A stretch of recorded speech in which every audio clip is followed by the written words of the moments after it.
A business, it's not a short-term business, it's a long-term business. Although the political relationship between the two countries is being blamed, the Australian Livestock Exporters Council insists it's due to production and supply issues in Jakarta. Madeline Lewis, NBN News. Animal refuge operators called for a breeder licensing system at the first public hearing into animal breeding practices in New South Wales. But local breeders disagree, saying it will only create more red tape for those in the industry. Compared to the rest of Australia, New South Wales has very relaxed regulations when it comes to animal breeding. Today, the first public hearing of the statewide inquiry saw a number of stakeholders give evidence, including local breeders and animal welfare groups.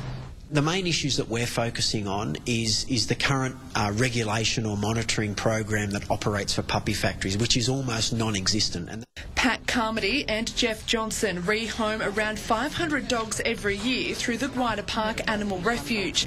They want the RSPCA to do more in policing puppy factories. There is very limited inspectors, which means you cannot get the RSPCA to look at a cruelty case. They're too busy running around the countryside. They're also calling for tougher regulations to stop backyard breeders and overcrowding. It needs a licensing system. End of story. That's it. Registered purebred breeder Jude Costello is against a licensing system and says breeding societies ensure people work ethically.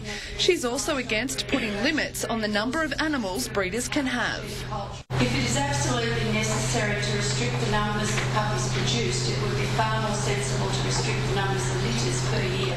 We want to recommend some very robust but also very practical ways that the government can strengthen the rules and introduce a very stringent monitoring regime. 2 more public hearings will be held in Sydney tomorrow and Wednesday. The committee will report to the state government by August 31. Madeline Kolk, NBN News. Still to come, making money out of murder. The company offering tours of Malat's killing ground.